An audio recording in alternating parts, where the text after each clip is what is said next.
அருட்பெருஞ்சோதி அருட்பெருஞ்சோதி தனிப்பெரும் கருணை அருட்பெருஞ்சோதி. எல்லா உயிர்களும் இன்புற்று வாழ்க, வள்ளல் மலரடி வாழ்க வாழ்க, கொல்லா வருதம் குவளை எல்லாம் ஓங்குக, நல்லோ நினைத்த நலம் பெறுக, நன்றி நினைத்த எல்லோரும் வாழ்க இசைந்து. உலக மக்களே, அறிவார்ந்த அன்பர்களே, ஆண்மநேய ஒருமைப்பாடுடைய அன்பர்களே, அருட்பெருஞ்சோதி ஆண்டவருடைய திருவிளையாடலை பார்த்து கொண்டிருக்கிறோம். அருட்பெருஞ்சோதி ஆண்டவர் இந்த பிரபஞ்சம் தோன்றிய காலத்திலிருந்தே இந்த பிரபஞ்சத்தை உருவாக்கி உயிரினங்களையும் படைத்து சுயமாக தோன்றிய இறைவன். அவர் 4 யுகங்களிலுமே, கிரேதயுகம், திரேதயுகம், துவாபரயுகம், கலியுகம், 4 யுகங்களிலுமே ஏராளமான திருவிளையாடல்களை செய்திருந்தாலும் கூட கலியுகத்தினுடைய கடைசி தருவாயில், அதாவது கலியுகம் 1900 ஆண்டு முடிவடைந்து விட்டது. கடைசி தருவாயில் 1823ஆம் ஆண்டு தனது திருவிளையாடலை தொடங்கி 30/1/1874 இரவு 12 மணி வரையிலும் அவருடைய திருவிளையாடல் 51 ஆண்டுகள் நடந்து கொண்டிருந்தன. அதற்கான காரணம், ஏற்கனவே அதாவது யுகங்களுடைய காலங்கள் முடிவடைந்து விட்டது. அதே போன்ற சமயங்களும் மார்க்கங்களுடைய நெறிகள் எல்லாம் முடிவடைந்த பிறகு இந்த உலக மக்களுக்கென்று ஒரு ஆன்மீக வழி வேண்டும் என்பதற்காக ஒரு ஆன்மீக பாதை வேண்டும். சுத்த சன்மார்க்கத்தை நிறுவி அது சமயங்களையும் மதங்களையும் மார்க்கங்களையும் சாராத ஒரு மார்க்கம், இறைவனை நேரடியாக அடையக்கூடிய மார்க்கம், இறைவனுடைய அருளை நேரடியாக பெறக்கூடிய மார்க்கம். அப்படிப்பட்ட ஒரு மார்க்கத்தை உருவாக்கி தனது மகனிடம் ஒப்படைப்பதற்காகத்தான் தன்னிடம் வளர்ந்து கொண்டிருந்த செல்வ பிள்ளையை ஒரு தாயின் வழியாக இந்த பூலோகிற்கு வருவிக்க செய்தார் அருட்பெருஞ்சோதி ஆண்டவர். அதன் பிறகு தன் மகனை வருவிக்க செய்துவிட்ட பிறகு 8 ஆண்டுகள் வரையிலும் தன் மகனுக்கு எந்த விதமான அருளையும் கொடுக்காமல் மறைப்பு நிலையில் வைத்துக் கொண்டிருந்தார்.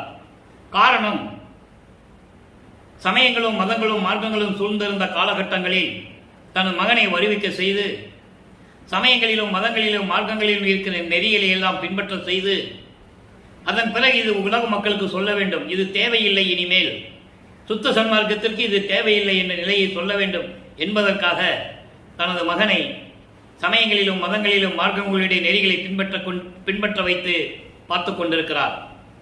9வது ஆண்டிலே வருவிக்க உற்று 9வது ஆண்டிலே தன் மகனை ஆட்கொள்ளுகிறார். ஆட்கொண்டு, மகனை நீ என்னால் வருவிக்க உற்றவன் என்ற நிலை மட்டும் இப்போது உனக்கு தெரிந்தால் போதும், அதன் பிறகு முன்பருவம் பின்பருவம் காட்டி உனக்கு அருள் செய்வேன் என்று சொல்லி ஞானத்தை மட்டும் கொடுத்துவிட்டு மீதி நிலைகள் எல்லாம் மறைப்பு நிலையில் வைத்துவிட்டு மறைந்து விடுகிறார்.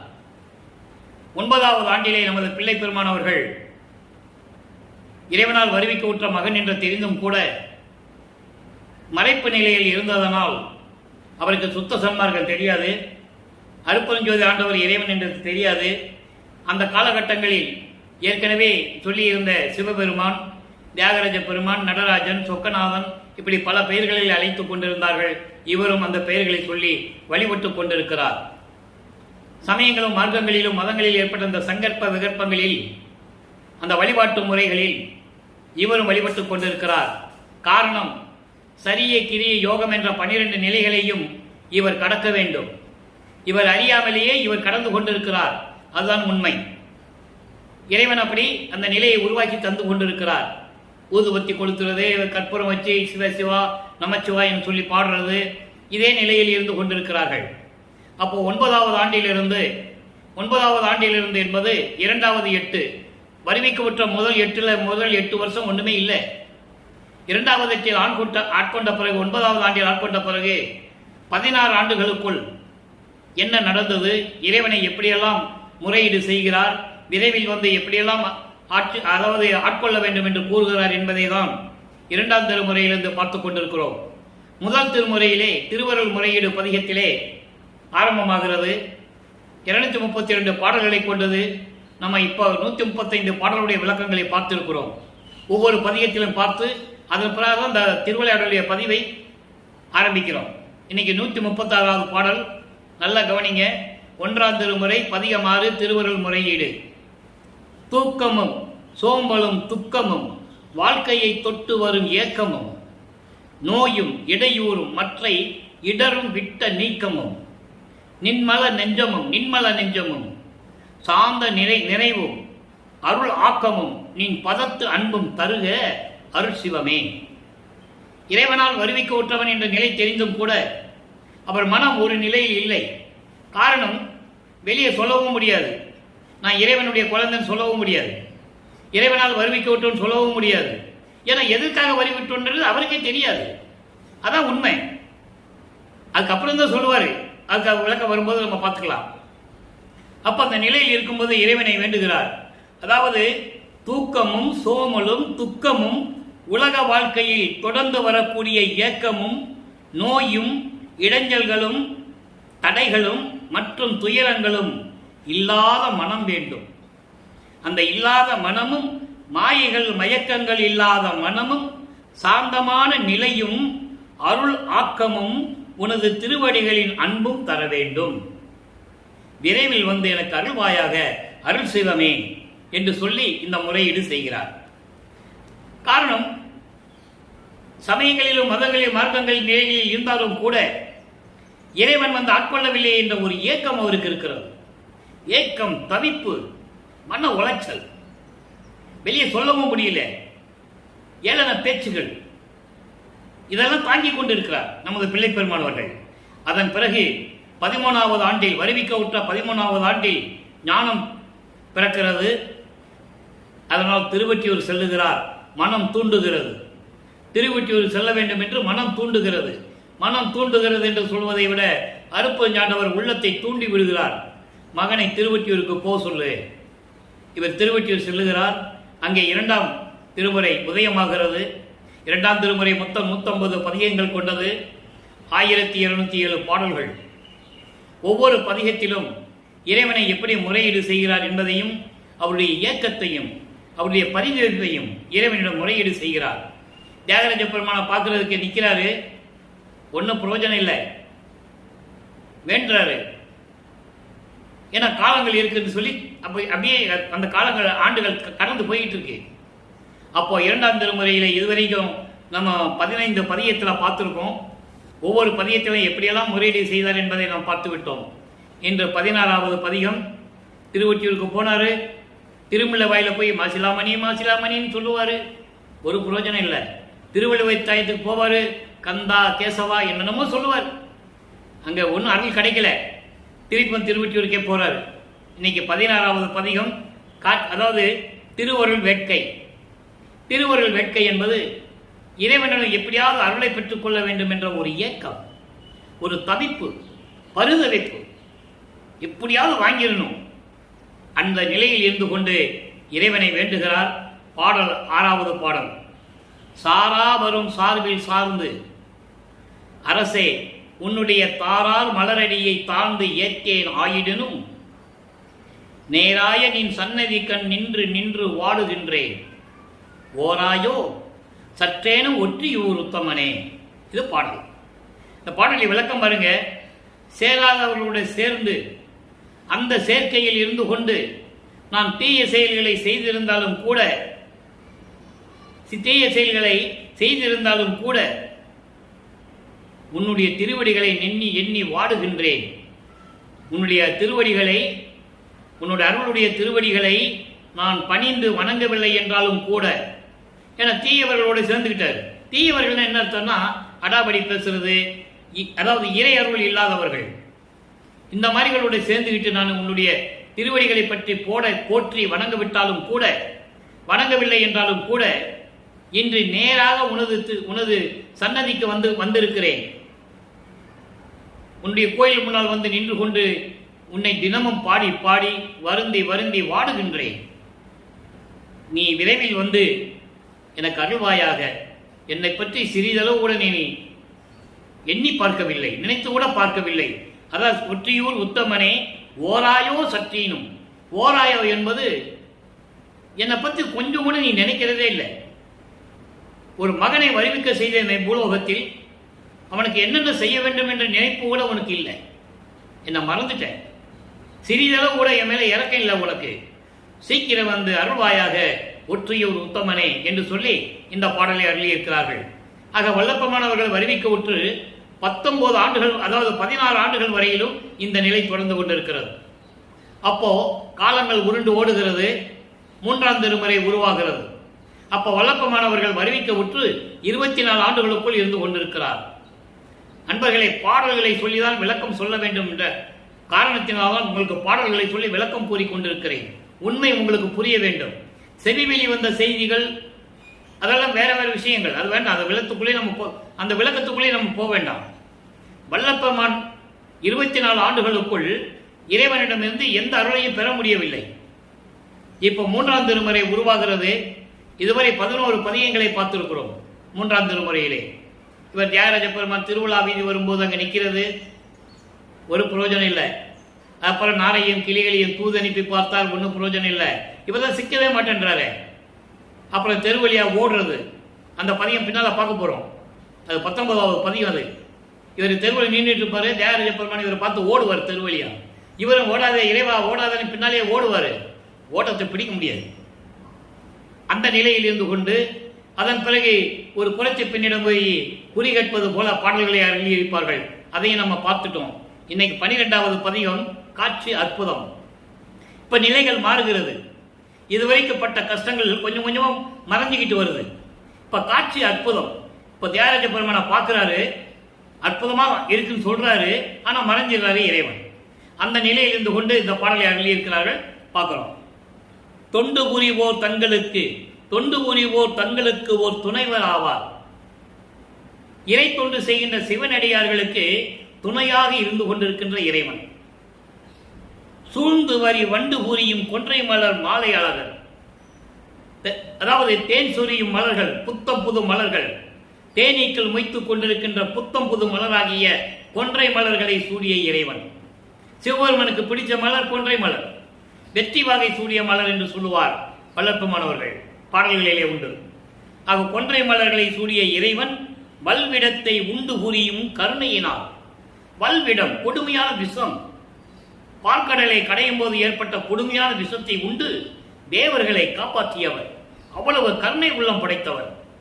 சொல்றார், தோழிகிட்ட சொல்றாரு, தன்னை தலைவியாகவும் இறைவனை தலைவனாகவும் உருவகப்படுத்தி வர்ணனை செய்து தன்னுடைய காதலை தோழியிடம் சொல்லுவது போல உலக மக்களுக்கு கூறிக்கொண்டிருக்கிறார். அதை நீங்க புரிஞ்சுக்கணும். இப்போ அந்த மாதிரி கடுமையான விஷத்தை உண்டு தேவர்களை காப்பாற்றிய கருணை உள்ளமுடைய இறைவன் ஒற்றியூரர் ஒன்பதத்தை கண்டும் காணேன். திருவொற்றியூரில் இருக்கின்ற இறைவனை எனக்கு காட்சி கொடுத்தார். நான் அந்த இறைவனை பார்த்தேன். பார்த்து மகிழ்ந்து கொண்டிருக்கின்ற நேரத்தில் மீண்டும் மறைந்து விட்டார். அப்ப காட்சி மட்டும்தான் அற்புதமா இருக்குன்னு சொல்றேன். இன்னும் பேசல, இன்னும் உரையாடல, இறைவனோட காட்சி கொடுக்கிறார். இப்போ காட்சி கொடுத்து மறைந்து விடுகிறார். அதான் காட்சி அற்புதம் என்ற தலைப்பிலே நமக்கு அள்ளி இருக்கிறார்கள். என்னடி நான் கனவோ நனவோ கண்டதுவே தோழியே, இப்படிப்பட்ட இறைவன் நான் நின்று கொண்டு இருக்கிறேன், காட்சி கொடுக்கிறார். அந்த காட்சி அற்புதமாக இருந்தது. நான் மகிழ்ந்து கொண்டிருந்த நேரத்தில், கண்குளிர பார்த்து கொண்டிருந்த நேரத்தில் மறைந்து விட்டார். தோழியை நான் கண்டது கனவா நனவா என்று கூட தெரியவில்லை என்று கூறுகிறார். உலக மக்களே, இதன் மைய கருத்து உலக மக்களுக்கு தெரியப்படுத்த என்னவென்றால், உலக மக்களே,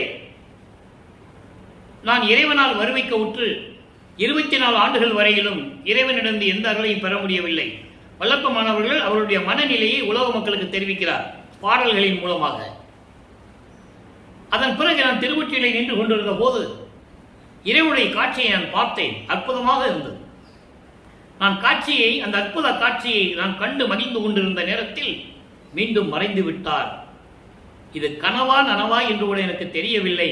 உலக மக்களே, நான் இந்த மனநிலையில் இருந்து கொண்டிருக்கிறேன் என்று சொல்லி இந்த பாடலின் மூலமாக நமக்கு அருளி இருக்கிறார்கள். அடுத்து பாருங்க, இப்ப இந்த நிலைகள்லாம் மாறுது. அடுத்து 4வது எட்டில் நுழைந்து கொண்டிருக்கிறார். 4-32 25வது ஆண்டிலிருந்து 32 ஆண்டுகளுக்குள் என்ன நடந்தது உலக மக்களுக்கு சொல்லணும். அதை பாடல்கள் மூலமாக நம்ம சொல்றாரு. அருள் பிரகாச மாலை என்ற பாடல்களின் மூலமாக அங்க 100 பாடல்கள் இருக்கிறது.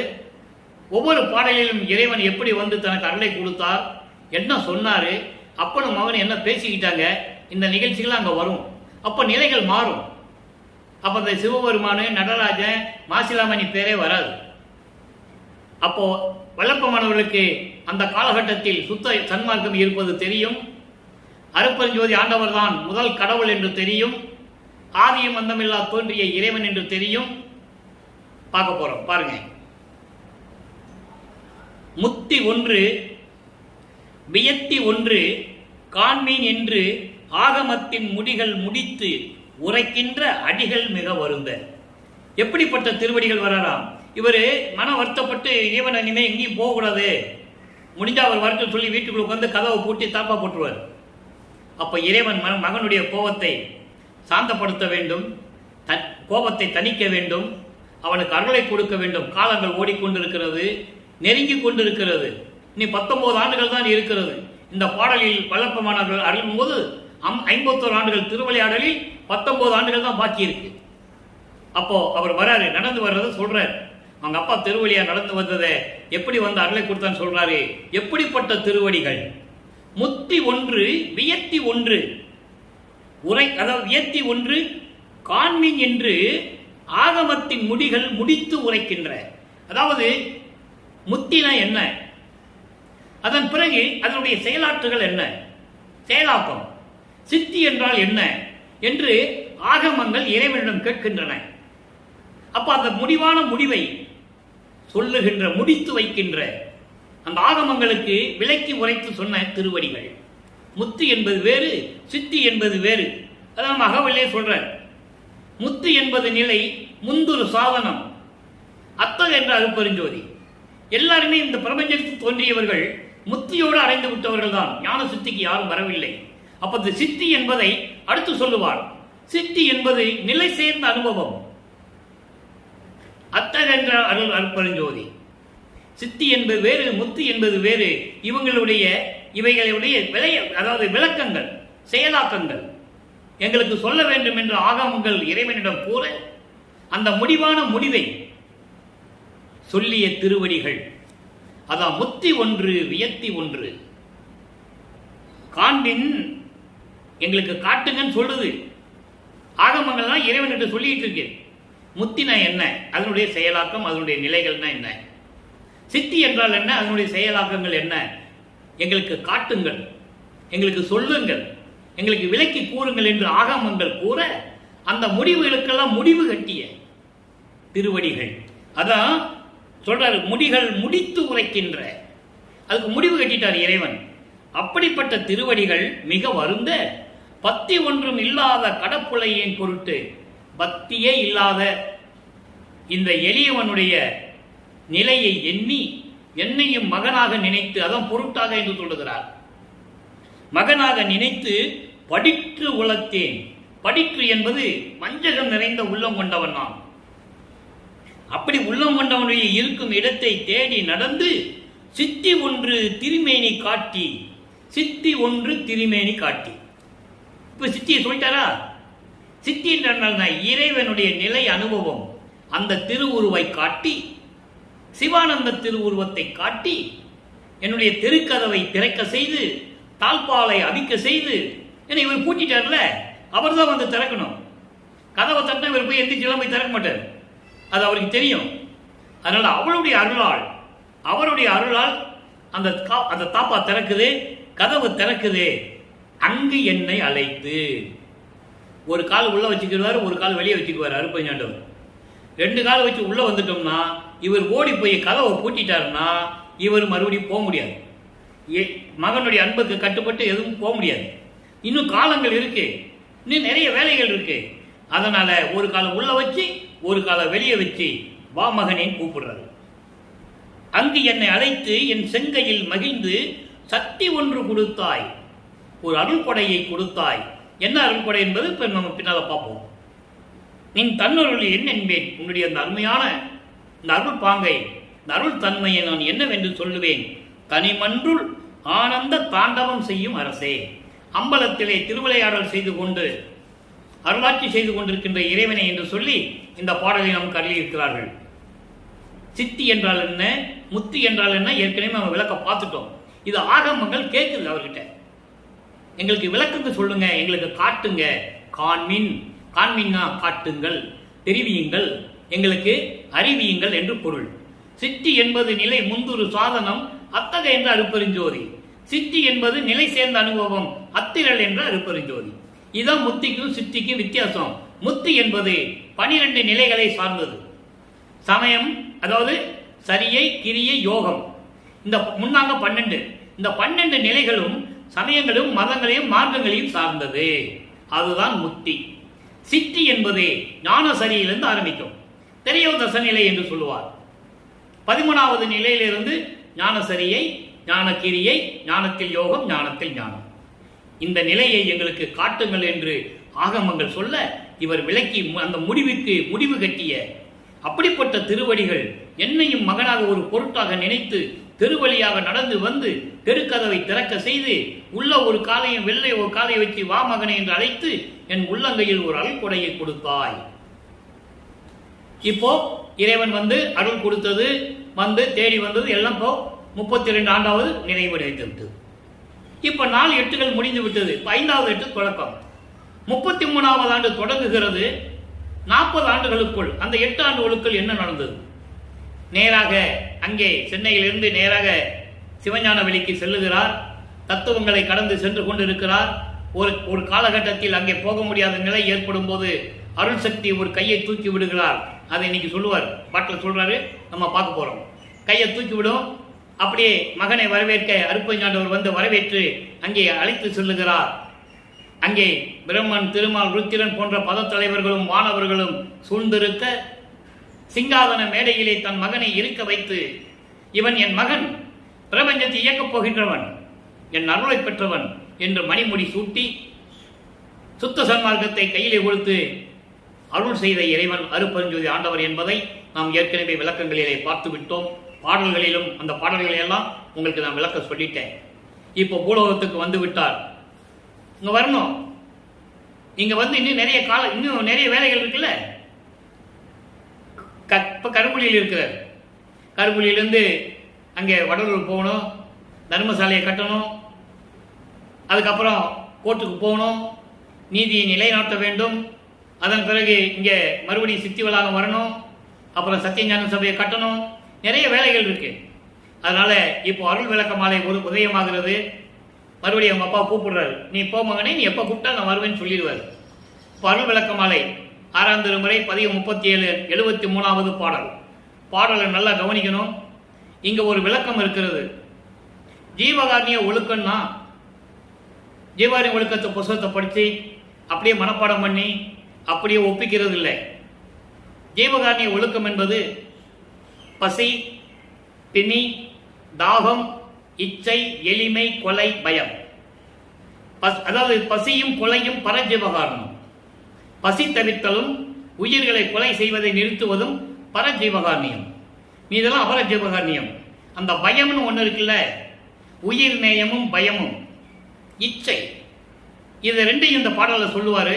நல்லா கவனிக்கணும். நீங்க வல்லப்பமானவர்கள் வருவிக்க விட்டு 202 ஆண்டுகளாகியும் அவருடைய இறைநிலையையும் கடவுள் தன்மையையும் யாரும் மக்களிடம் சொல்லவில்லை என்பதுதான் வேதனையான விஷயம். பொதுப்படையாக பேசினார்கள். நூலாசிரியர் என்றார்கள், ஞானி என்றார்கள், துறவி என்றார்கள், போகி என்றார்கள், யோகி என்றார்கள். கடைசியில் ரூமை கூட்டிட்டு மறைஞ்சிட்டாருன்ட்டாங்க. அவ்வளவுதான், முடிஞ்சு போச்சு. சோறு போட சொன்னாரு தான், யாரும் மறுக்க முடியாது, மாற்று கருத்தை கிடையாது. ஆனால் ஜீவகாரணியம் என்ற ஒரு விளக்கம் தனியாகவே இருக்கிறது. ஒருவன் நோயுற்று இருக்கிறான். ஒரு சபையில சாப்பாடு போட்டு இருக்காங்க பசிக்கு. ஒரு நோயோட போறான். ஐயா, எனக்கு இந்த மாதிரி உடம்புல நோய் இருக்கு, என்னால சாப்பிட முடியாது. இந்த நோய்க்கு நீங்க மருந்து கொடுத்து இந்த நோயை தீர்த்துட்டா நான் சாப்பிடுவேன் அப்படின்னு சொல்லும்போது, அப்படியெல்லாம் இல்லை, நான் சோறு மட்டும் தான் போடுவேன் அப்படின்னா அது ஜீவகாரணிய ஒழுக்கம் இல்லை என்பதை தெளிவாக குறிப்பிடுகிறார் வளர்ப்பமானவர்கள். ஒரு ஜீவனுக்கு எது வேண்டுமோ அதை செய்யணும். பசின்னு வர்றானா அவனுக்கு சோறு போடணும். எனக்கு பிணி இருக்கு, என் பிணியை நீக்கணும், ஏதாவது உதவி பண்ணுங்க, தயவு பண்ணுங்க, கருணை உள்ளமே அப்படின்னு கேட்கிறானா அவனுடைய பிணியை நீக்க வேண்டும். அந்த பிணியை நீக்கினாதான் சோறு போடுற அந்த தயவும் கருணையும் உங்களுக்கு கிடைக்கும். அதே மாதிரிதான் இச்சை. துணியே இல்லை, கஷ்டப்படுறான், துணி இல்லை, மானத்தை மறைக்கிறதுக்கு ஒரு துணி வேணும்னு ஒருத்தர் போய் கேட்கிறான் ஒரு சபையில போய். அதெல்லாம் எடுத்து கொடுக்க முடியாது. பசிக்கு சோறு வேணா சாப்பிடுன்னு சொல்லக்கூடாது. அவனுக்கு துணி எடுத்து கொடுக்கணும். அது எடுத்து கொடுத்துட்டு அவனுக்கு சோறு போட்டா அந்த புண்ணியம் உங்களுக்கு கிடைக்கும். இதுதான் அதனுடைய சூட்சமமான விளக்கங்கள். ஜீவகாருண்ய ஒழுக்கம்னு ஒரு பதிவு போடணும். திருவிளையாடல் முடிஞ்ச உடனே போடுவோம். 50 பதிவு போட வேண்டியிருக்கு. அதுக்கான ஏற்பாடுகள்லாம் நம்ம செஞ்சு வச்சிருக்கோம். அது விளக்கமாக சொல்லலாம். இப்போ இது ஏன் சொல்றேன்னா, இந்த பாட்டில் அது சொல்றாரு, நல்லா கவனிங்க. கொடியவரே கொலை புரிந்து கொலை நுகர்வார் எனினும் உயிர்களை கொலை செய்து கொண்டு கொடியவர்கள் அவர்களும் சரி, அந்த உயிரை கொன்று அந்த பிணத்தை, அந்த உடம்பை, நாள்கின்ற அந்த உடம்பை சாப்பிடுகின்றவர்களும் சரி என்றாலும் கூட, ஒரு நேரத்தில் நீ அவர்களுக்கு ஒரு ஆபத்து வருந்துகின்ற போது, ஒரு ஆபத்தில் மாட்டிக்கிட்டான், ஒரு ஆக்சிடென்ட்ல, அப்ப என்ன பண்ணணும்னு சொல்றாரு. படியில் அதை பார்க்கவே, இந்த பூமியிலே, இந்த மண்ணுலகிலே அதை பார்க்க நேரிட்டால் அவர் வருத்தம் துன்பம், அதுதான் உயிர் இரக்கம், அதுவும் சேர்ந்து பயமும் தீர்த்து விடுக என பரிந்து உரைத்த குருவே. தன் மகனிடம் சொல்றார். மகனிடம் இறைவன் சொன்னதை மகன் வள்ளல் பெருமான் உலக மக்களுக்கு சொல்றாரு. அதை புரிஞ்சுக்கணும். அவங்க அப்பா மகனிடம் சொல்றாரு. இறைவன் மகனிடம் சொல்லுகிறார், மகன் உலக மக்களுக்கு சொல்லுகிறார். உலக மக்களே, அவன் கொடியவனாக இருந்தாலும் சரி, ஒரு உயிரை கொன்று அந்த உயிரை அவன் உணவாக எடுத்துக்கொண்டிருந்தாலும் சரி, அவன் ஆபத்தான நேரத்தில் அதை நீ பார்க்கும்போது அவனுடைய பயத்தை தீர்த்து, அவனுடைய துன்பங்களையும் துயரங்களையும் தீர்த்து விடுக என பரிந்து உரைத்த குருவே அப்படின்னு சொல்றாரு. எங்க அப்பா இப்படி சொல்லிட்டாரு, நான் உங்களுக்கு சொல்றேன். அவன் கொடியவனா இருந்தாலும் சரி, ஒரு ஆபத்தில் மாட்டிக்கிட்டான், அவன் பயத்தை தீர்க்க வேண்டும் சொல்லுகிறார். அந்த பயம்தான் ஜீவகாருண்ய ஒழுக்கத்தில் இருப்பது. கடைசியில் வச்சிருப்பாரு பயத்தை. நல்லா புரிஞ்சுக்கணும். நீங்க ஒருத்தருடைய பயத்தை தீர்க்க வேண்டும். பயப்படுறான், எப்படி வாழ்றதுன்னு பயப்படுறான், எங்க போறதுன்னு பயப்படுறான். அவனை கூப்பிட்டு அவன் பயத்தை நீக்க வேண்டும். பயப்படாதே மகனே, பயப்படாதப்பா. ஏன் பயப்படுற? அருப்பஞ்சோதி ஆண்டவர் இருக்கிறார், அவருடைய மகன் வல்லப்பமான இருக்கிறார். நீ ஏன் கவலைப்படுற? உனக்கு என்ன பயம்? வா சொல்லு, என்கிட்ட சொல்ல, உன் பயத்தை நான் தீர்த்து வைக்கிறேன் அப்படின்னு சொல்லணும். அது ஜீவகாருண்ய ஒழுக்கம். அதான் சொல்றாரு. பசிக்கு சோறு போடுறது ஜீவகாருண்ய ஒழுக்கம், உண்மைதான். ஆனால் அதே நேரத்தில் மற்ற நிலைகள் இருக்கிறதே, அது யார் சொல்றது? சோறு போடு சொன்னா மித்ததெல்லாம் யார் செய்தது? அதான் ஜீவகாருண்ய ஒழுக்கம். அந்த பயத்தை தீர்க்க சொல்லுகிறார். பயம் தீர்த்து எடுக என பரிந்து உரைத்த குருவே. அப்படிப்பட்ட ஒருவனுடைய பயத்தை தீர்த்து விட்டால் நீங்கள் சோறு போட்ட புண்ணியம் உடனே வந்து சேரும். அதான் ஒவ்வொன்றுக்கும் தொடர்பு உண்டு, கனெக்டிவிட்டி. பசிக்கும் பிணிக்கும் கனெக்டிவிட்டி. நீ அதாவது தாகம் யார் வேணா தீர்த்துக்கலாம், ஒன்றும் பிரச்சனை இல்லை. ஒரு டம்ளர் தண்ணி வாங்கி கொடுத்தா சரியா போச்சு, அது பெரிய பிரச்சனையே இல்லை. இச்சை, துணி இல்லாதவனுக்கு துணி எடுத்து கொடுக்கணும், அவன் சுத்தமாகவே இல்லை, அவனை சுத்தப்படுத்தணும். அது ஜீவகாருண்ய ஒழுக்கம், அதில் சேர்ந்தது. அப்படிப்பட்ட நிலையில் இருக்கின்ற இறைவன் எனக்கு சொன்னாரு, பரிந்து உரைத்த குருவே. அடுத்து சொல்றார் பாருங்க. நெடியவரே, நெடியவரேனா நெடுமால், நெடுமால்னா திருமால், நான்முகன்னா பிரம்மன், நித்தியர்னா ருத்திரன். பிரம்மனும் திருமாலும் ருத்திரனும் பிறரே. பிறர் யாரே? தேவர்கள், சத்தர்கள், சக்திகள், ரிஷிகள், முனிவர்கள், அந்த டோட்டல் கும்பல் கூட்டம் இதில் வந்துடும். அதான் பிறர்னு சொல்லிட்டார். பிறரும் நின்மலரே என்கின்றனர். எல்லாரும் காண இவர்களெல்லாம் உன் திருவடியை வணங்கிக் கொண்டிருக்கிறார்கள். இதையெல்லாம் எல்லாரும் காண அடியும் உயர்முடியும் எனக்கு அளித்த பெரும்பொருளே. அவ்வளவுதான், தெளிவா சொல்லிட்டாரு. யாரும் பார்க்க முடியாது, அடிய முடியும் எனக்கு காட்டிய இறைவனே சொல்லிட்டாரு. அகவல்ல படிச்சிருப்பீங்க. படிமுடி கடந்தனை பார் இது பாரண அடிமுடி காட்டி அருப்பெருஞ்சோதி. கடந்து என்னை பார் இது பாரணன்னு சொல்லணும். அடி முடி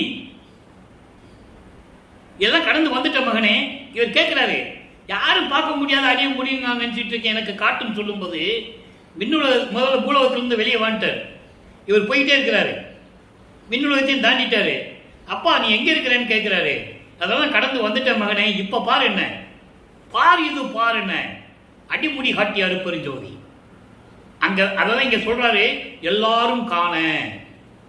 பிரம்மனும் திருமாலும் ருத்திரனும் மகேஸ்வரனும் சதாசிவனும் போன்ற பதத்தலைவர்களும் தேவர்களும் சத்தர்களும் சித்திகளும் நாகாதிபனும் எல்லாம் சேர்த்து எல்லாம் உன் திருவடியை வணங்கிக் கொண்டிருக்கிறார்கள்.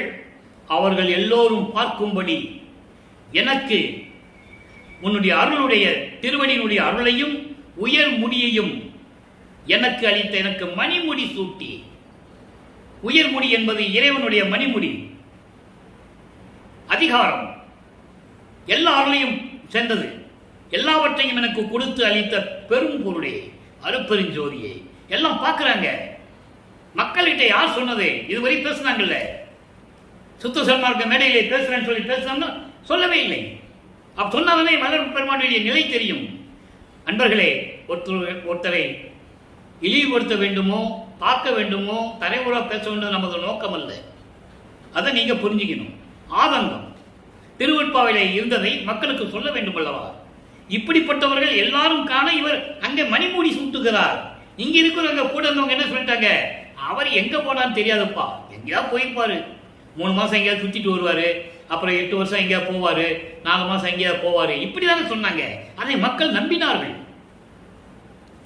இவர் என்ன சொல்றாரு? அப்படியெல்லாம் எல்லோரும் பார்க்கும்படி உன்னுடைய பொன்னான திருவடிகளுடைய அருள்கள் எல்லாவற்றையும் எனக்கு மணிமடியும் சூட்டி எனக்கு அங்கீகாரம் கொடுத்து எல்லாம் காணும்படி எல்லாரும் அதிசயிக்கும்படி எனக்கு அளித்த பரம்பொருளே, அம்பலத்தின் அரசே, என் அலங்கள் அணிந்தருளே. அலங்கள் என்பது என்னுடைய பாடல்கள், விண்ணப்பங்கள், முறையீடுகள் எல்லாவற்றையும் கேட்டுக்கொண்டு எனக்கு அருள வேண்டும் என்று சொல்லுகிறார். அதோட ஒரு வேண்டுகோள் வைக்கிறார். அதுக்கு தனி பதிகமே இருக்கிறது. 59வது பதிகம் வேண்டுகோள், 5வது பாடல். நல்ல கவனிங்க. இப்போ அருள் விளக்கமாக சொன்னது உங்களுக்கு புரிஞ்சு போச்சு. ஜீவகாருண்யம் என்ன, எப்படி பயத்தை தீர்க்க வேண்டும், உயிர் இறக்க வேண்டும், அவனுடைய இச்சையை போக்க வேண்டும். அதன் பிறகு பசிக்கு சோறு போட வேண்டும். அதுதான் பரஜீவகாரியம் என்று சொல்லுகிறார். அதே நேரத்தில் பசியோட இதையும் செய்யணும்.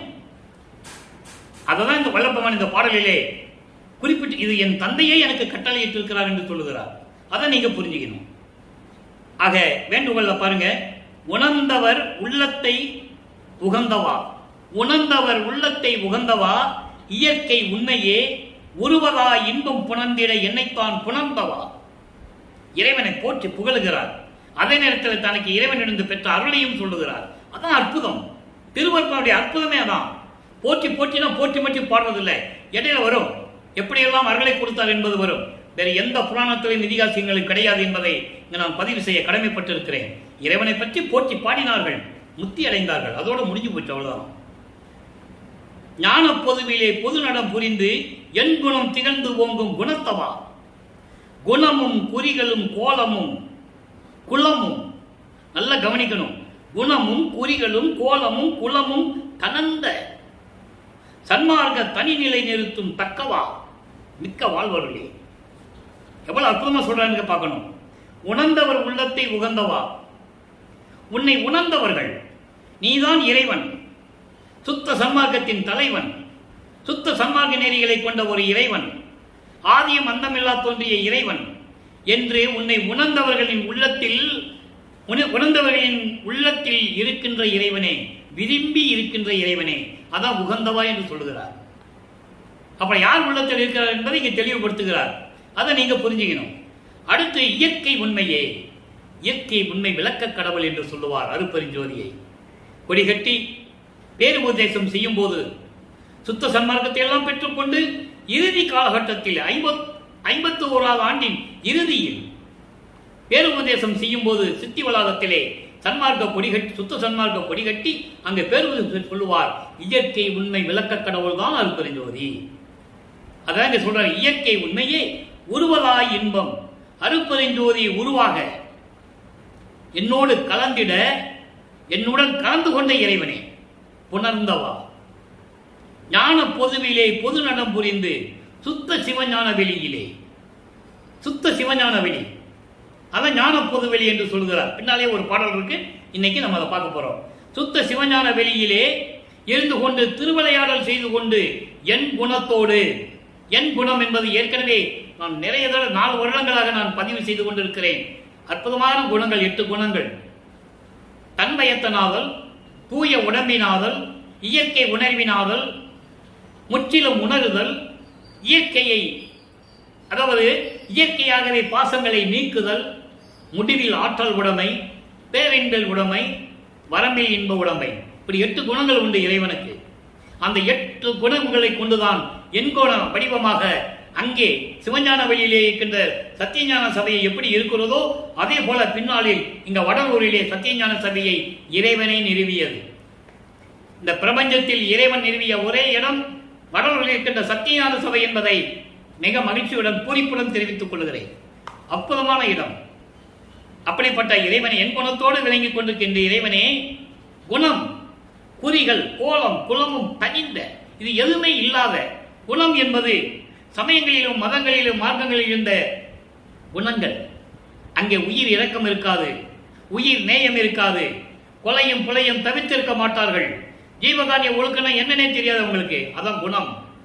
அப்படிப்பட்ட குணங்களும் குறிகளும், குறிகள் சங்கற்ப விகற்பங்கள், குறியீடுகள் அந்தந்த சமயத்துக்கு ஏற்றபடி. சைவ சமயத்தை சேர்ந்தவர்கள் திருநீர் பூசுவார்கள், வைஷ்ணவ சமயத்தை சேர்ந்தவர்கள் நாமமிட்டுக் கொள்ளுவார்கள், சந்தனம் பூசுவது, இப்படி நிறைய விஷயங்கள் இருக்கு. இதுவும் இல்லாது இப்படி சமயங்களிலும் மதங்களிலும் சார்க்கப்பட்ட குணங்கள் இல்லாமலும் அதை சார்ந்த சங்கற்ப விகற்பங்கள் இல்லாமலும் கோலம், கோலம் என்பது துன்பங்கள், துயரங்கள், இதுவும் இல்லாமலும், அடுத்து குலம், குலம் என்பது எல்லாம் நீங்கிய, குலம் என்பது இனம், அந்த இனங்கள்லாம் இல்லாமல் இந்த மொத்த குணங்களும் இந்த மொத்த நிகழ்வுகளும் இல்லாமல் நீங்கிய சன்மார்க்க தனி நிலை நிறுத்தும் தக்கவா. இந்த மாயைகளும் மயக்கங்களும், அதான் குலம் குலம் சொல்றார். இந்த மாயைகளும் மயக்கங்களும் சுத்த சன்மார்க்கத்தில் இருக்காது. நல்லா புரிஞ்சுக்கணும் நீங்க. அதெல்லாம் வெளிப்படையாக பாடல்களை நமக்கு அருளி இருக்கிறார்கள். இதெல்லாம் இல்லாமல் இருக்கின்ற சுத்த சன்மார்க்க நிலையில் இருக்கின்ற இறைவனே, தக்க வைத்துக் கொண்டிருக்கின்ற இறைவனே என்று சொல்வார். தக்கவா, அதற்கு உரிய இறைவன். அதான் சொல்லுவாரு, அகவலை நீங்க படிச்சிருப்பீங்க. சாதியும் மதமும் சமயமும் பொய்யென ஆவியல் குணத்தை அருப்பெருஞ்சோதி. அதான் இங்க சொல்றாரு. குணம், குணம், கோலம், குலம், குறிகள். விண்ணப்பத்திலே சொல்வாரு, அருப்பெருஞ்சோதி அற்புத கடவுளே, இது தொடங்கி எக்காலத்தும் சுத்த சன்மார்க்கத்தின் முக்கிய தடைகளாகிய சொல்லிட்டாரா சமயங்கள், மதங்கள், மார்க்கங்கள் என்பவற்றின் ஆசார சங்கற்ப விகற்பங்களும், வர்ணம், ஆசிரமம் போன்ற உலகாச்சார சங்கற்ப விகற்பங்களும் எங்கள் மனதில் பற்றாவண்ணம் அருள் செய்ய வேண்டும். இந்த நிலையில் இருக்கின்ற இறைவன், சுத்த சன்மார்க்கத்தில் இருக்கின்ற இறைவன் விரைவில் வருவாயாக, உலகத்திற்கு வா என்று கூப்பிடுகிறார். மிக்க வாழ்வர்களே என்று சொல்லுகிறார். அடுத்து வந்துட்டார். இப்ப அப்பாவும் மகனும் பேசிட்டு இருக்காங்க, உரையாடி கொண்டிருக்கிறார்கள். நான் என்ன பணி செய்யணும் இந்த பூலோகத்தில், அதை நீ சொல்லிட்டு போயிருன்றார். அதுக்கு ஒரு பதிகம், செய்பணி விளவல் 61:12 பாடல். பிறந்தேற்கு என்றும் இரவாது பிறவாது ஓங்கும் பெருமை தந்து சிறந்தே சிற்றம்பளவா நீ செல்வப்பிள்ளை ஆக்கினாயே, திறம்பேர் முனிவர் தேவரெல்லாம் பேர்ந்து நயப்ப நிற்கின்றேன். எப்படி இருக்கிறாராம்? அறந்தவர் உலகில் அடியேன் செய்யும் பணியை அருள்கவே. அப்பாட்ட சொல்றார், எல்லாம் கொடுத்துட்டப்பா, நான் என்ன செய்யணும்? நீ எப்படி எனக்கு அருளை கொடுத்த தெரியுமா? உங்ககிட்ட இருந்த செல்வ பிள்ளையை இந்த பூலோகத்திற்கு ஒரு தாயின் வழியாக பிறக்க செய்து, அதனால் எடுத்த இந்த மானிட பிறவி இருக்க மனித பிறவி, இந்த மனித உடம்பு எல்லாரும் காணும்படி இறப்பும் பிறப்பும் இல்லாத தேகத்தை மாற்றி கொடுத்தாயே, உன் செல்வ பிள்ளை ஆக்கினாயே என்னை.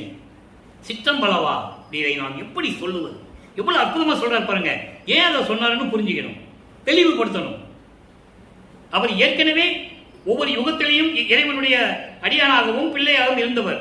அடியனாக்கி பிள்ளையாக்கி நேயனாக்கி அடிகளாக்கி அவலம் நீக்கியே ஆண்டு கொண்டாய் அவலம் நீக்கியே என்று சொல்லுவார். படியுள்ளோரும் மானுள்ளோரும் இதனை நோக்கியே பதியும் ஓரவாரான் என்பான் பரிவிதைக்கியே. நான் நிறைய விளக்கங்கள் கொடுத்துருக்கேன். இந்த மாதிரி இறைவனுக்கு கூட ஓரவஞ்சம் இருக்குன்னு சொல்லுவாங்களாம். தேவர்கள் எல்லாம் சேர்ந்து அவன் பிள்ளைக்கே நிறைய கொடுத்துட்டு இருக்கார்ப்பா. ஏன்னா இவர் பிரமனால் படைக்கப்பட்டவர் அல்ல, திருமணால் காக்கப்பட்டவர் அல்ல, அருப்பெருஞ்சோதியினுடைய அருளால் ஆக்கப்பட்டவர். அருளால் அருப்பெருஞ்சோதி அருளால் மகனாக பெற்றெடுத்தவர். ஆன்ற சன்மார்க்கம் அணிவர என்னைத்தான் ஈன்று அமுதளித்த இனிய நற்றாயே என்று சொல்லுவார். நல்லவன் இந்த நிலையை உலக மக்களுக்கு தெரியப்படுத்த வேண்டும். அப்பதான் அவருடைய இறைநிலை தெரியும். யாரும் சொல்லவே இல்லையே. இப்படி தேவர்களும் முனிவர்களும் எல்லாம் சேர்ந்து ஓஹோ ஆகான்ற அதிசயத்துடன் என்னை பார்த்து கொண்டிருக்கிறார்கள். அந்த நிலையில் நான் இருந்து கொண்டிருக்கிறேன், நிற்கின்றேன், நயப்ப நிற்கின்றேன், தேர்ந்து நயப்ப நிற்கின்றேன். அவ்வளவு அதிசயத்தோடு என்னை பார்த்துக் கொண்டிருக்கிறார்கள். நேற்று பாடல் கூட பார்த்தோம், நாராயணனும் நான்மகனும் நயந்து வியக்க நிற்கின்றேன் என்று சொல்லுவார். அதை தான் இங்க சொல்றேன். அப்போ இந்த உலகிலே நான் என்ன பணி செய்ய வேண்டும், எனக்கு சொல்ல வேண்டும் என்று சொல்லி என் தந்தையிடம் கேட்கிறார். அவர் பதில் சொல்லுகிறார்.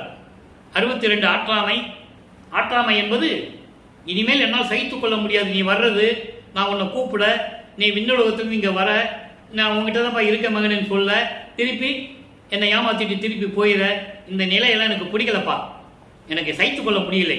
அதுக்கு ஒரு பதிகம் இன்னைக்கு 4வது பாடலில் ஆற்றாமை, ஆற்றாமை என்று கூட சொல்லலாம்.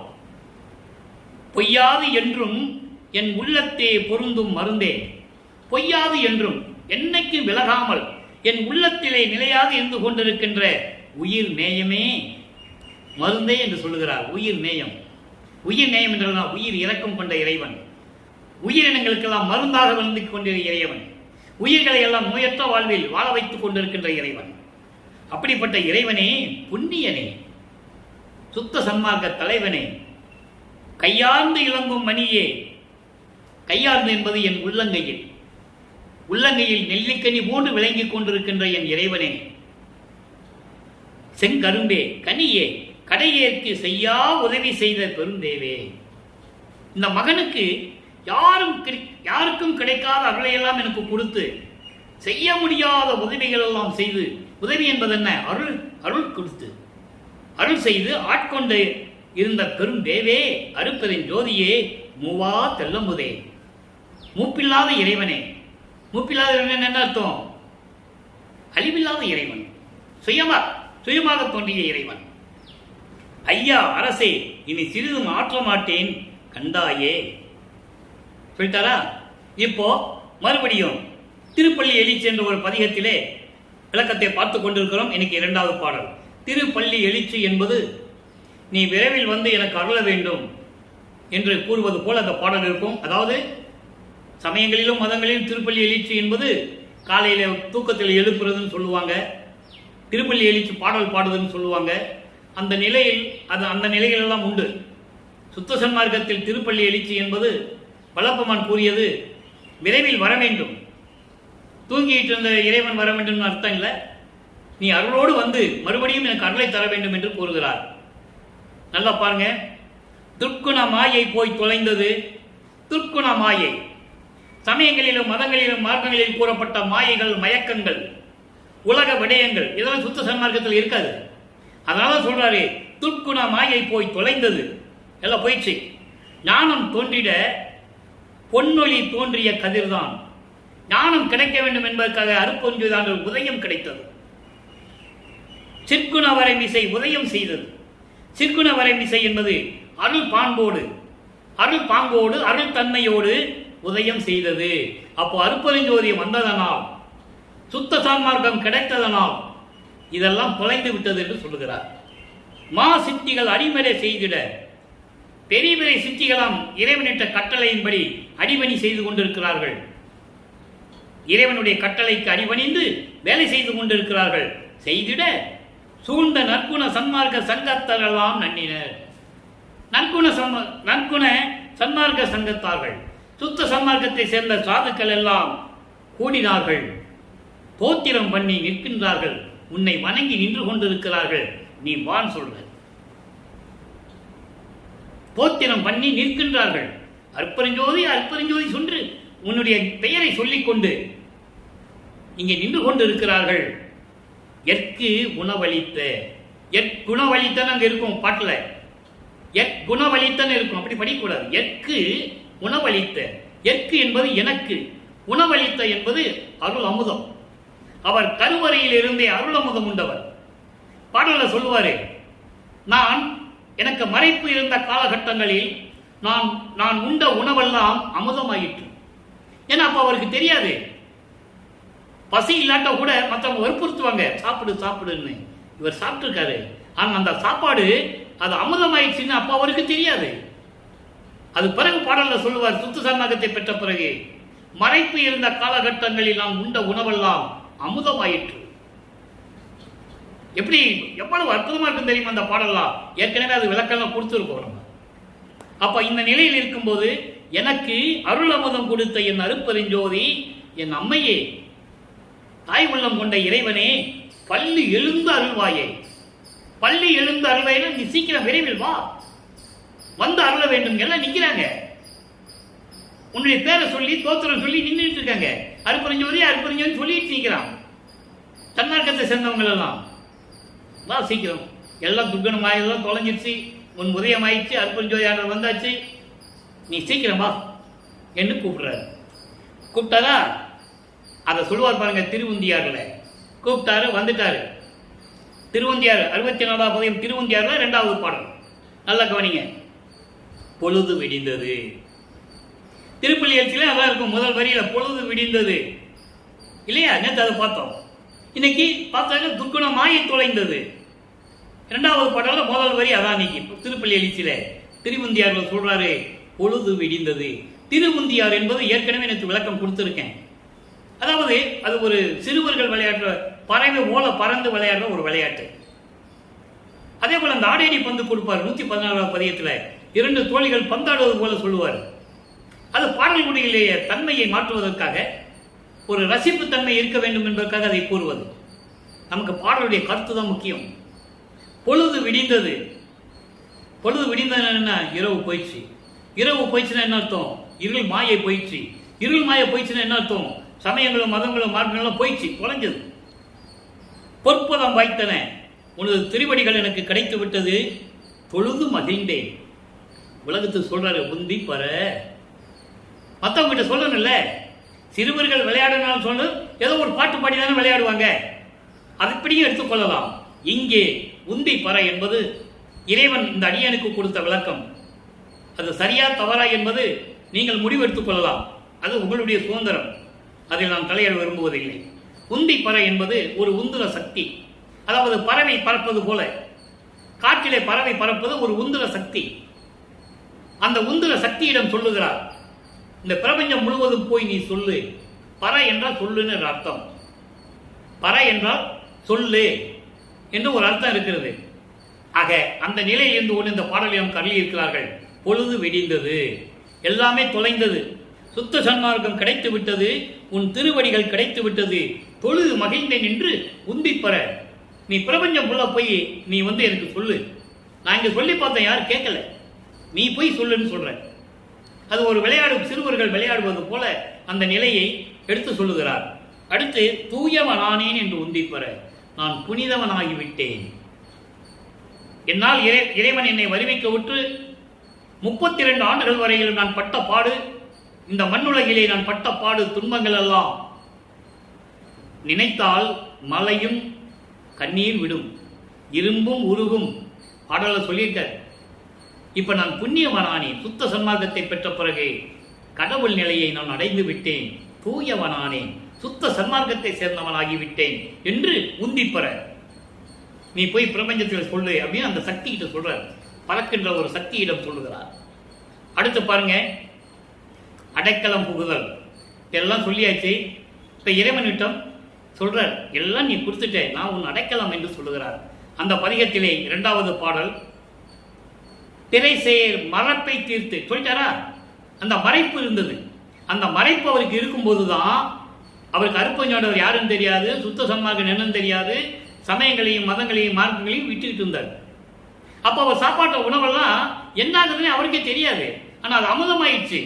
அதான் சொல்லுவார் அவர், எனக்கு மறைப்பு இருந்த காலகட்டங்களில் நான் உண்ட உணவெல்லாம் அமுதமாயிற்று என்று சொல்லுவார்.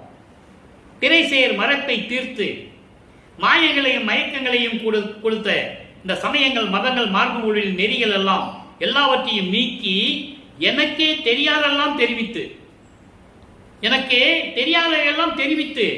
அப்போ இவர் 32 ஆண்டுகளுக்குள் இருந்தது அவருக்கு எதுவுமே தெரியாது, உண்மையாகவே தெரியாது. அப்போ அதையெல்லாம் எனக்கு தெரிவித்து, மறைப்பை நீக்கிற பிறகுதான் தெரிவிக்கிறார். அதை நீங்க புரிஞ்சுக்கணும். மறைப்பை நீக்கி தெரிவித்து இங்க சொல்றாரு பாருங்க, நான் ஏற்கனவே சுத்த சிவஞான வெளின்னு சொன்னேன்ல, அதை இங்க சொல்றாரு. பறைசேர் ஞான பெருவெளியில் பழுத்த கொளுத்த பழம் தந்து. அப்ப எங்க போய் சுத்த சன்மார்க்கம் வாங்கினாரு? இந்த வரியில சொல்றாரு. ஏற்கனவே பல பாடல்கள் சொன்னது நம்ம ஏற்கனவே விளக்கம் கொடுத்தாச்சு. இங்கேயும் சொல்றாரு, அந்த பெருவெளி இருக்குதே பறைசேர் பெருவெளி, அந்த அது வரைக்கும் போயிட்டாரு. திரைகளை, அதாவது தத்துவங்களை கடந்து போயிட்டு இருக்கிறாரு. தத்துவங்களை தனித்தனியாக கடந்தேன். 36 தத்துவங்கள். ஆன்ம தத்துவம் 24, அதான் பிரம்ம தத்துவம். வித்யா தத்துவம், வித்யா தத்துவம் என்பது திருமால் தத்துவம் 7. அடுத்து ருத்திரன் தத்துவம், சிவ தத்துவம் 5. இந்த 36 தத்துவங்களை நான் கடந்து தனித்தனியாக போயிட்டேன். அங்கே சித்தியில் முழுதும் நான் தெரிஞ்சுக்கிட்டேன். அவை மேல் சிவநிலை தெரிந்திட சென்றேன்.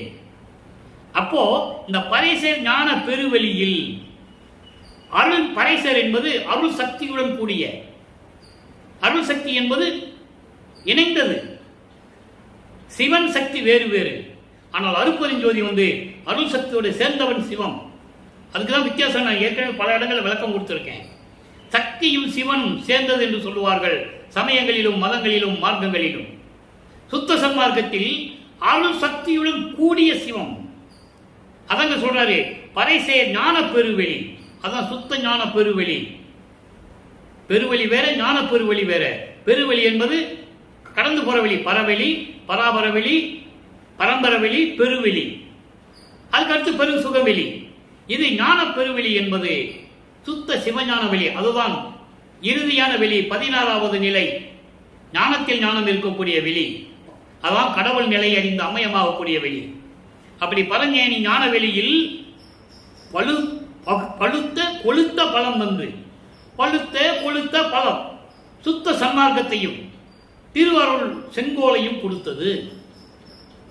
நல்லா கணிச்சு, பழுத்த கொளுத்த பழம். பழுத்த பழம் சுத்த சன்மார்க்கம். அதுக்கு மேல கொளுத்த பழம், அதை விட பழம் பெருசு, கனி. அது இதே சுவையா இருக்கும். பழுத்த பழம், அளந்த பழம் சொல்லுவார். அது மிகவும் கனிந்த பழம். யாரு? திருவருள் செங்கோல். இரண்டையும் கொடுத்தார். அங்க போய் வாங்கினார். இங்க இருக்கிறவங்க என்ன சொன்னாங்க? அவர் எங்கே போயிருப்பார்ப்பா, 3 மாசம் எங்கே போவார், வருவார்ப்பா, இப்படிதான் சொல்லிட்டு இருந்தாங்க. அவர் என்ன சொல்றாரு? நான் போனேன், அங்க சுத்த சன்மார்க்கத்தை வாங்கினேன், அருள் செங்கோலாட்சி நான் வாங்கிட்டேன். அதான் சொன்னாரு, திருவருள் செங்கோலாட்சி செலுத்துவோம் என்று சொன்னார். அதான் நீங்க புரிஞ்சுக்கணும். செலுத்துவோம்னு ஏன் சொன்னாரு?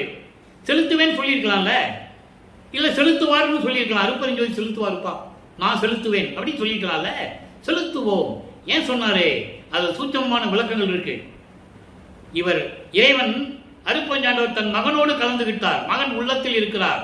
2 பேரும் ஒன்னாயிட்டாங்க. அவர் உள்ள இருந்துகிட்டு கட்டளை இடுவார், நான் செய்வேன். அதான் திருவருள் செங்கோலாட்சி செலுத்துவோம் என்று சொன்னார்.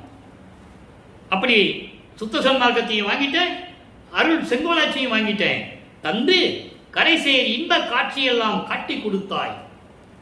எவ்வளவு காட்சிகளமாய் இருக்குதோ, பேரின்பமான நிலையை நான் அடைவதற்கு என்ன என்ன காட்சிகள் இருந்ததோ எல்லாவற்றையும் எனக்கு காட்டி கொடுத்தாய். என்னை ஆண்ட அரசே, ஐயா, அம்மா, என் அப்பா, யான் உன் அடைக்கலமே என்று கூறுகிறார். எவ்வளவு அற்புதம் பாருங்க. ஆக இதுவரைக்கும் நம்ம பார்த்ததெல்லாம் 32 ஆண்டுகள் வரைக்கும் ஒன்றும் இல்லை.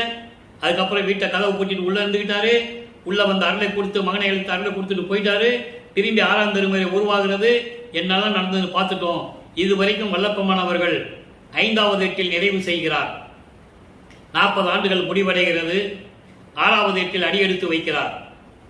6வது எட்டு என்பது 6 48.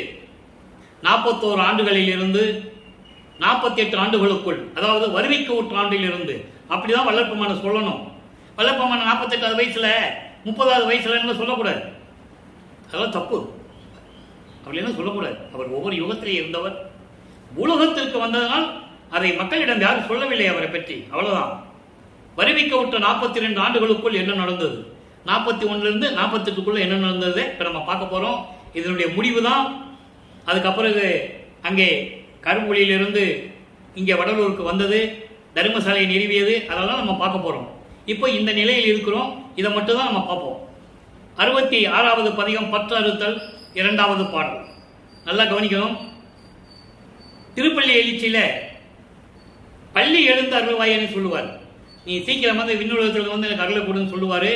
இங்கே பள்ளி எழுப்பி கொடுத்தேன்னு சொல்லுவார். நல்லா கவனிக்கணும்.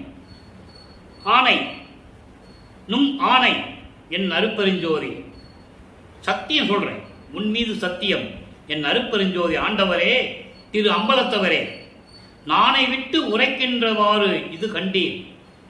நான் வெக்கத்தை விட்டு சொல்றேன்னு கூட நீ நினைச்சுக்கோ. நீ என் தந்தை, அருப்பெருஞ்சோதி ஆண்டவர், நீ என் தந்தை. மற்றவங்களுக்கு நீங்க ஆண்டவர், எனக்கு தந்தை. நீ அம்பலத்தில் இருக்கின்ற இறைவன், அதெல்லாம் இருக்கட்டும். நான் வெக்கத்தை விட்டு சொல்றேன்னு கூட நீ நினைச்சுக்கோ. என்னடா இவன் இப்படி பேசுறான்னு நீ நினைக்காத. அதான் சொல்றாரு, நானை விட்டு உரைக்கின்றவாறு இது கண்டீர். நீ எப்படி வேணா நினைச்சுக்கோ.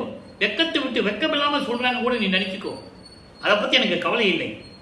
நாயகரே, உம்மை நான் விடமாட்டேன், உம்மை நான் விடமாட்டேன். மற்றவங்கள மாதிரி நினைச்சிடாத, உன்னை நான் விடமாட்டேன். எப்படி சொல்றாரு? கோணை என் உடல் பொருள் ஆவி நுமக்கே கொடுத்தனன், இனி என் மேல் குறைகள் நீ சொல்லக்கூடாது. உன்னாலே வருவிக்க விட்டவன், உன்னாலதான் இந்த பூலோகத்துக்கு வந்து மனித பிறவி எடுத்தேன். என் உடல் பொருள் ஆவியெல்லாம் உன்கிட்ட கொடுத்துட்டேன். இது நான் வெக்கத்தை விட்டு சொல்ற கூட நீ நினைச்சுக்கோ. அதை பத்தி எனக்கு கவலை இல்லை. நீ மற்றவங்களுக்கு ஆண்டவனா இருக்கலாம், எனக்கு தந்தை நீ, நான் உன் மகன். எவ்வளவு அற்புதமா சொல்றாங்கன்னா நீங்க கவனிக்கணும், உடம்பு புல்லரிக்கணும். இந்த நிலை தந்தை மகன் உரையாடுகிறார்கள். எங்க வச்சு? கருமொழியில் வச்சு உரையாடுகிறார்கள். கடைசி கட்டத்தில் எல்லாத்தையும் உங்ககிட்ட கொடுத்துட்டேன். உன்னால வருவிக்கு விட்டு மானிட பிரிவு உடம்பையும் கொடுத்துட்டேன். உங்ககிட்ட உடம்பு பொருள் ஆக அத்தனையும் கொடுத்துட்டேன். நீ என்கிட்ட குறை சொல்லக்கூடாது. என்ன நீ குறையே சொல்ல முடியாது, சொல்லக்கூடாது. நான் என்ன யாரு நினைச்சேன்? அனாதைய ஒரு தொட்டில் இருந்து எடுத்து கைப்பில்லை நினைக்கிறேன். நான் உன் மகன்ல கேட்கிறாரே, ஏனை நின்று எடுத்த கைப்பிள்ளை நான் அன்றோ? அனாதையாக தொட்டில தூங்கிட்டு இருந்தா இவன் எடுப்பார் கைப்பிள்ளைன்னு நினைக்கிறியா நீயே? அப்படியா? நான் உன் மகன் இல்ல கேட்கிற. எவ்வளவு அற்புதமா இருக்கு பாருங்க, நினைச்சு பாருங்களேன். எப்படி உரையாடல் நடந்திருக்கு தெரியுமா அப்பனும் மகனுக்கும்? நான் என்ன அனாதைய ஒரு தொட்டில இருந்து எடுத்துட்டு வந்த ஒரு எடுப்பார் கைப்பிள்ளை நினைச்சு, அனாதை கைப்பிள்ளை நினைச்சிட்டு இருக்க நீ? அப்படியா நினைச்சிட்டு இருக்க? நான் மகன்ல என்னை பள்ளி எழுப்பி மெய் இன்பம் தந்தீரே. என்னதான் இருந்தாலும் என்னுடைய அறியாமையிலிருந்து நீக்கி எல்லாவற்றையும் எனக்கு கொடுத்து பேரின்பத்தை கொடுத்து விட்டீரே, மெய் இன்பம் தந்தீரே. தந்தைகிட்ட பேசுற மாதிரியும் பேசுறாரு. அப்படியா நினைக்கிற அப்படின்னு கேட்கிறாரு. அந்த நிலையை ஏன் சொன்னார்ன்றது புரிஞ்சுக்கணும். நீ வாட்டுக்கு வர, நீ என் மகன் பா அப்படின்னு அருளை கொடுக்குற, திரும்பி போயிடுற. நான் இங்கே தனியாக தவிச்சிட்டு இருக்கேன், தனியாக நின்று தவிச்சிட்டு இருக்கேன். எப்போ நீ என் கூட இருப்ப நிரந்தரமா? கேட்கும்போது அவர் சொல்லுவாரு, அந்த பாடல் நம்ம பின்னால பார்க்க போறோம். இன்னும் காலங்கள் இருக்குது மகனே, இன்னும் 9 ஆண்டுகள் இருக்கிறதே. இப்ப நீ வருவிக்க விட்ட 42 ஆண்டுகளுக்குள் தான் இவ்வளவு நடந்துகிட்டு இருக்கு. இன்னும் 9 ஆண்டுகள் பாக்கி இருக்கே. பார்ப்போம், இன்னும் டைம் இருக்கு, காலம் இருக்குன்னு சொல்லி அவர் மறுபடியும் சென்று விடுகிறார். ஆக அன்பர்களே, இந்த நிலையில் இன்று நாம் பார்த்து விட்டோம். இறைவனுடைய திருவிளையாடலை, இன்றைய திருவிளையாடலை பாடல்கள் மூலமாக பார்த்து விட்டோம். எனவே நீங்களெல்லாம் சுத்த சன்மார்க்கத்தில் இணைந்து கொலையும் குலையும் தவிர்த்து உயிர்களை கொலை செய்வது, அசைவ உணவுகளை மாமிச பொருள்களை சாப்பிடுவதையெல்லாம் நிறுத்திவிட்டு, உருவ வழிபாடுகளை எல்லாம் நிறுத்திவிட்டு, அந்த சங்கற்ப விகற்பங்களை எல்லாம் நீக்கிவிட்டு ஜோதியை வழிபட்டு அருப்பெருஞ்சோதி அருப்பெருஞ்சோதி தனிப்பெருங்கனை அருப்பெருஞ்சோதி என்ற மகாமந்திரத்தை உச்சரித்து இறைவனுடைய அருளையும் செல்வங்களை எல்லாம் பெற்று இந்த வையகத்தில் நீங்கள் வாழ்வாங்க வாழ வேண்டும் என்று இறைவனுடைய தயவாலையும் கருணையாலையும் வாழ்த்தி இந்த வள்ளலார் மொழியன் விடைபெறுகிறேன். மீண்டும் நாளை சந்திப்போம். நன்றி, வணக்கம். அருப்பெருஞ்சோதி அருப்பெருஞ்சோதி தனிப்பெரும் கருணை அருப்பெருஞ்சோதி. நாளையும் இறைவனுடைய திருவிளையாடல் தொடரும். கண்டு மகிழ்ந்து இறைவனுடைய அருளை பெற்றுக் கொள்ளுங்கள்.